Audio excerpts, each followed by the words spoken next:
Selamlar herkese.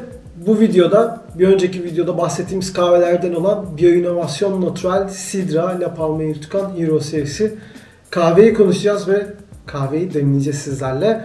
Öncelikle biraz detayına bakalım. Bioinnovation Natural Sidra'nın kabaca anlatmıştım zaten bir önceki videoda. Eğer izlemediyseniz yukarıda çıkacaktır. Ve eğer bu kahvenin deneyimini daha da arttırmak istiyorsanız 2019 La Palmier Tucan ziyaretimi de izlemenizi tavsiye ederim. Zira video künyesinde de zaten var. O da yukarıda birazdan çıkacaktır. İzleyebilirsiniz. Sidra kahvesi Kolombiya için egzotik varyeteler içerisinde yer alan bir kahve. Genellikle yarışma kahveleri statüsünde yer alan bir varyete diyebiliriz. Genellikle hep Geisha bilinir bunun için ama Sidra, Bush Bush, Kolombiya'daki SL28'ler yine egzotik varyete kabul edilip yarışmalarda oldukça kullanılıyor. Kolombiya terörüne çok güzel uyum sağlayan varyeteler. Bu varyeteler La Palmier Tucan'ın Heroes lotlarından demiştik.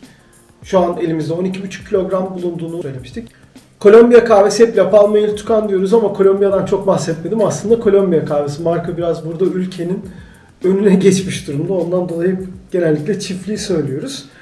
Zipacon bölgesinde bir bölgeyi seçmişlerdi. Mikro iklim ve tarım arazisi için demiştik. Bu daha küçük bölgesi Cundinamarca bölgesi. Buradan geliyor kahve.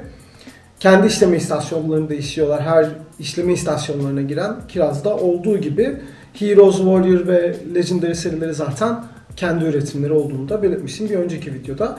2022-2023 hasadı. Bu demek oluyor ki ikincil hasat. Özellikle vurgu yapayım. Özellikle böyle Latin Amerika bölgelerinde iki hasatlı tarihler senede iki hasat yaptığı için eğer tek hasat yılı varsa yani 2022 yazıyorsa birincil hasattır. İki hasat tarihi yazıyorsa da ikincil hasattır. Tekrardan bildirmiş olayım bunu. Tedarikçimiz La Palmier Tucan. İlk direkt ticaret yaptığımız kahve bu. Hava kargo ile getirttik. Bundan dolayı çok mutluyuz. Bayağı bir sitede de bunun üzerine yazı yazmıştım zaten. O sebeple tedarikçisi, aracısız tedarikçisi, çiftliğin ta kendisi. Bundan dolayı oldukça memnunum. Tadım notlarını demlemeye geçmeden önce sizlerle biraz konuşalım.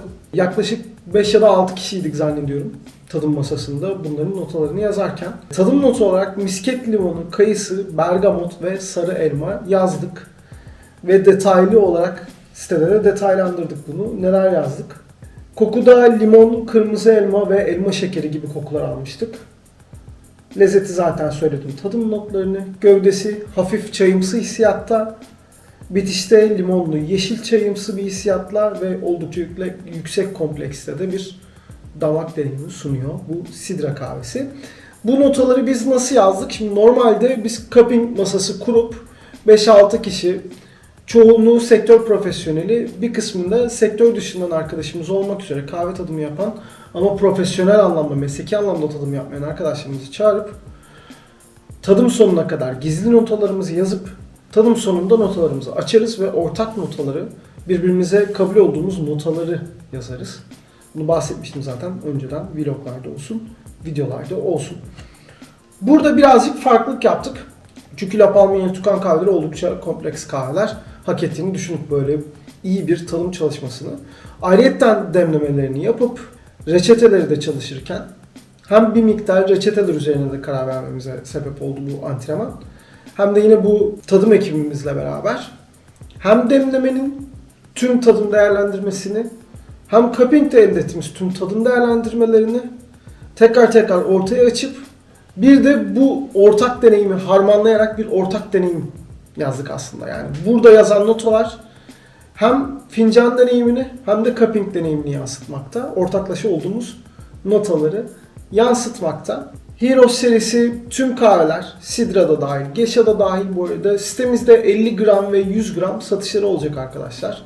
Ayrıca bu sekmelere bir de eğer arzu ederseniz öyle almak, ikinci bir şekilde dolabınızda saklamak isterseniz direkt hali hazırda vakumlu olarak seçenekte seçip alabiliyor olacaksınız.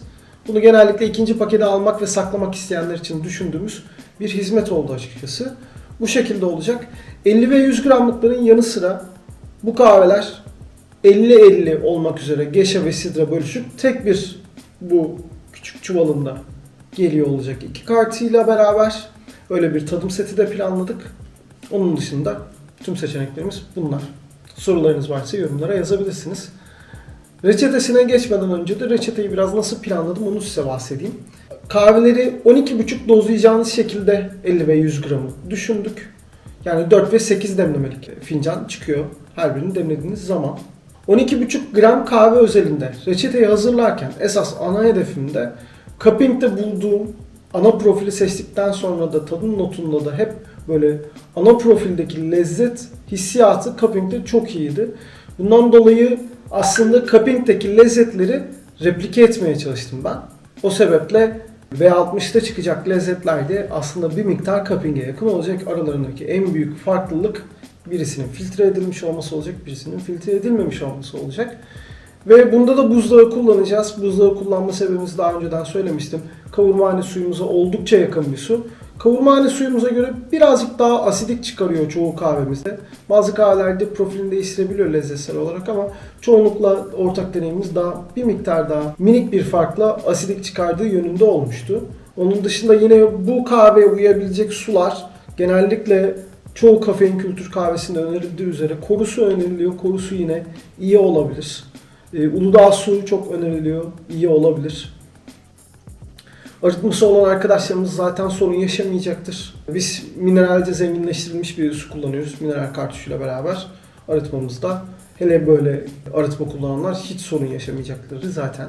Evet, reçete detaylarını da konuşalım. 12,5 gram kahveyi bahsetmiştim zaten. 12,5 gram kahve için sidra reçetesi özelinde 205 mililitre su tercih ettim dökmeyi.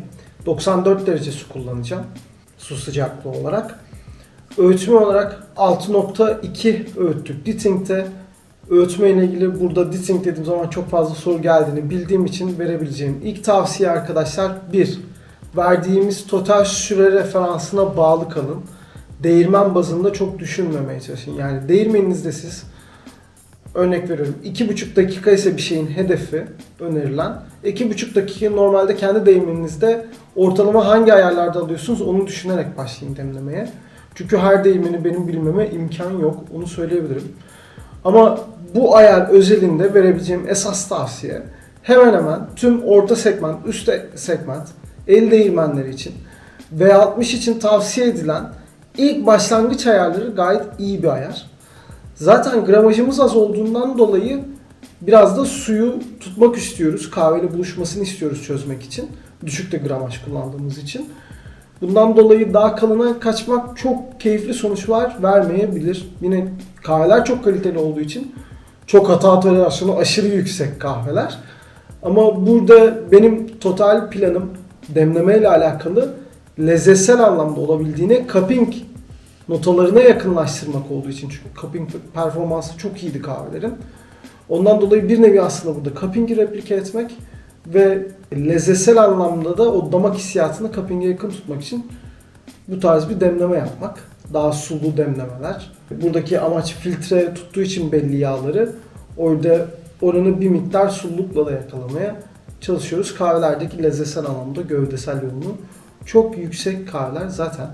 4 basamaklı bir demleme yapacağım yine. 4 basamaklı demlemede artık 200'lü ml'lere geldiğimiz için 50 ml, 50 ml, 50 ml diye dağıtacağım. Son basamakta ufak değişikliği yapacağım. Yani hep o bahsettiğim uygulanabilirliği kolay olması adına en büyük değişkenimiz hep son basamak olacak demlemelerimizde. Şimdi demlemesine detaylı geçelim.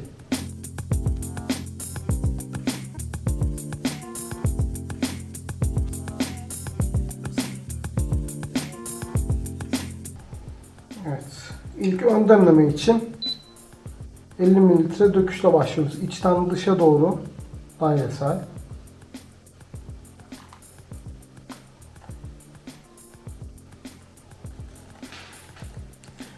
...25 saniye kadar bekliyoruz. 25. saniyeden itibaren 100 mililitre tamamlayacağız suyumuzu.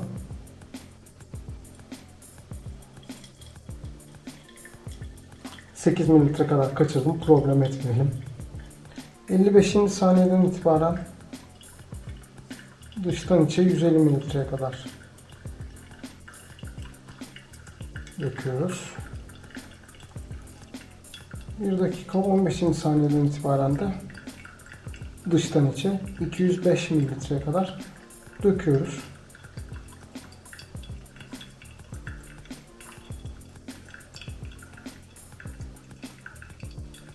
Aslında uzun fermentasyonlar gördükleri için su tutmalarını beklersiniz. Ancak özellikle La Palma kahveler için söylüyorum bunu. Ayıklama çok fazla olup inanılmaz homojen kahve oldukları için hepsi böyle yıkanmış kahveymiş gibi bir reaksiyon vermekte. Hem lezzetsel, damak berraklığı anlamında hem de böyle demleme performansı anlamında. Toplam süre hedefinde 2 dakika 25 saniye civarı. Bu da 2.25, 2.30 gibi bitecek gibi duruyor. 2.33 gibi tam demleme sürem bitti. Şimdi kahvenin tadına bakalım.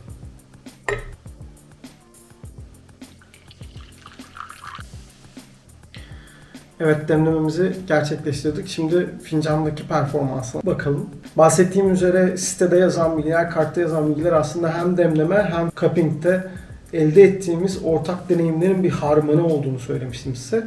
Şimdi ise sadece fincan deneyimine bakacağız ve reçete içinde demiştim ki hedefim cupping'e yakın notalar yakalamaktı. Kokuda yine oldukça yoğun tatlı limon kokuları oldukça belirgin. Ve böyle tarçınlı kırmızı elma gibi kokular da var şu an.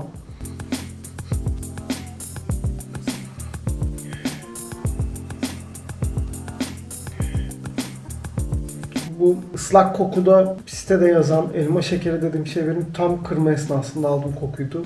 Böyle elma şekerimsi çok şeker bir koku yok ama böyle tarçınlı elma dediğim aslında bir tatlı gibi düşünebilirsiniz. Böyle elmalı tarçınlı kekteki bir kokuyu. O tarz bir kompleksitede kokuyor. Şimdi tadına bakalım.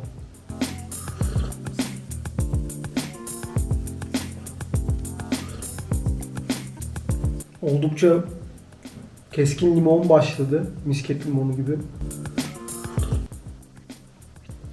Asitesi oldukça diri. Bizim kavurmahane suyuyla bu asite birazcık daha dengeli. Eğer siz bu reçetede buzdağı ile demliyorsanız belki süreyi biraz daha uzatmanızı da tavsiye edebilirim. Daha da tatlı bir performans almanız için. Ilınması için bekleyin. Evet, kahvemiz soğudu. Oldukça böyle o kayısı notaları yazmıştık. Zaten cuppingle çok uyuşmasını beklediğim bir performans istemiştim ben. Fincan performansı da oldukça uyuyor zaten. Cuppingle ortak deneyimde yazdığımız notaları birbirine böyle kayısı diyebilirim ki bu kahvede böyle kuru kayısı gibi ve aynı zamanda bergamot da gelmeye başlıyor ılındıkça birlikte kompleks bir şekilde, bütün bir şekilde gelmeye başlıyor fincanda. Soğumasını da bekleyelim kahvenin. Evet, kahvemiz de soğudu. Son yudumlarda oldukça soğudukça da böyle sarı elma yazmıştık. Sarı elma, yeşil elma arası oldukça böyle malik asit bir meyve notası var, böyle yeşil elma vari bir nota var. Biz burada sarı elma, yeşil elmada biraz ihtilafta kalmıştık. Ben sarı elma çok tüketen bir insan değilim. Belki hiç tüketmemiş bile olabilirim, benim ayıbım. Çoğunluk sarı elma yazmıştı. Ben yeşil elma yazmıştım bu notaya. Böyle asitesi daha yüksek bir elma olduğu için. Arkadaşlarda böyle asite tatlılık dengesi de sarı elmaya daha yakın olduğu için çoğunluk sarı elma da okey olmuştu. Tadım notu yazarken ondan dolayı sarı elma da karar kılmıştık bu kahve için. Tam anlamıyla istediğim cupping berraklığını, cupping'deki o notu açıklığını birebir yakalıyor. Cupping'den farklı olarak bir filtrasyondan geçtiği için daha damak berraklığı var kahvede. Ondan dolayı tam hedeflediğimi aldım bu reçeteyle. Sizin de bu reçeteden oldukça keyif alacağınıza inanıyorum. Ama dediğim gibi bu iki kahvede çok böyle yarışma seviyesi kahveler olduğu için çok ciddi hata toleransı yüksek kahveler. Lezzet kompleksiteleri çok açık, çok geniş. Bundan dolayı 12,5 gram özelinde daha yoğun oranlar deneyebilirsiniz.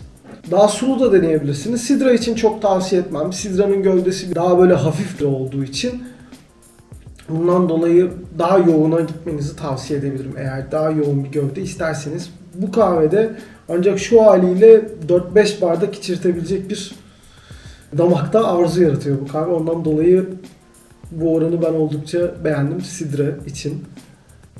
Bir sonraki La Palma videosunda görüşmek üzere.